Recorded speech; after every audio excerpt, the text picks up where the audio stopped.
HVDC circuit બ્રેકરમાં current શૂન્યની સ્થિતિનું જે નિર્માણ થાય છે અથવા તો સર્જન થાય છે તે સમજાવો.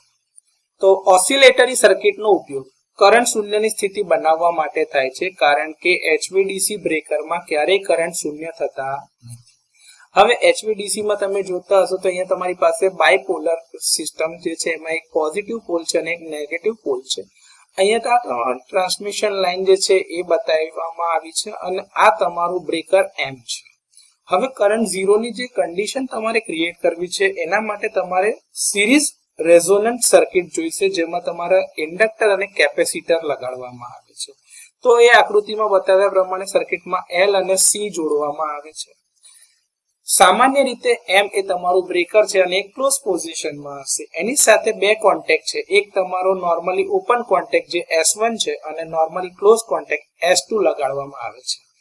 અહીંયા તમે જોતા હશો તો તમારી સર્કિટ જે છે બ્રેકર એમ, ઇન્ડક્ટર એલ અને capacitor C normally close contact S2 અને R દ્વારા નેગેટિવમાં પૂરી થાય છે.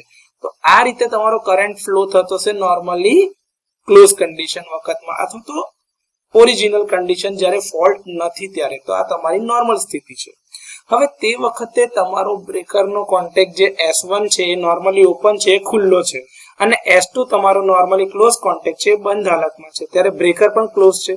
હવે એ સમય દરમિયાન તમારું જે આ કેપેસિટર જે છે એ આટલા વોલ્ટેજ ઉપર ચાર્જ થાય છે, જે એમ એટલે કે પોઝિટિવ પોલારિટી અને નેગેટિવ પોલારિટીની વચ્ચે છે. એટલે કે લાઇન વોલ્ટેજ ઉપર આ કેપેસિટર તમારું ચાર્જ થતું હશે. વાયા પાથ કયો હશે એનો? તો પાથ જે છે પોઝિટિવ થી એમ થી લઈને એલ, એલ થી સી અને S2 થી લઈને તમારા R માં આ પાથ પૂરો થાય છે. તો જોવા જઈએ તો આ તમારો જે S1 જે નોર્મલી ઓપન કોન્ટેક્ટ છે એના એક્રોસમાં એક આ પોઝિટિવ પોલારિટી અને નેગેટિવ પોલારિટી એટલે કે લાઇન વોલ્ટેજ એક્રોસમાં આવશે, અને આ લાઇન વોલ્ટેજ અને ઓપન કન્ડિશનમાં રાખેલા છે. પણ હવે જ્યારે ફોલ્ટ થશે તે વખતે જ્યારે ફોલ્ટ થશે ત્યારે આ કોન્ટેક્ટર એનો સ્ટેટસ બદલશે. એટલે નોર્મલી ઓપન કોન્ટેક્ટ થશે ક્લોઝ અને નોર્મલી ક્લોઝ કોન્ટેક્ટ થશે તમારો ઓપન.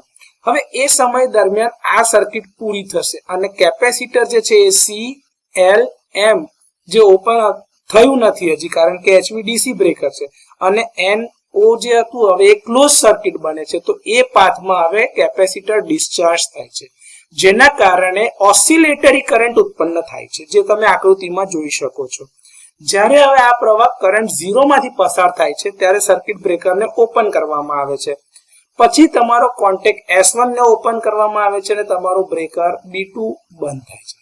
તો આ રીતે તમારું એચવીડીસી સર્કિટ બ્રેકર કરંટ ઝીરોની સ્થિતિ પર ઓપરેટ થશે, અને કરંટ ઝીરોની સ્થિતિ નિર્માણ કરવા માટે તમે સિરીઝ રેઝોનન્ટ સર્કિટનો ઉપયોગ કરો છો.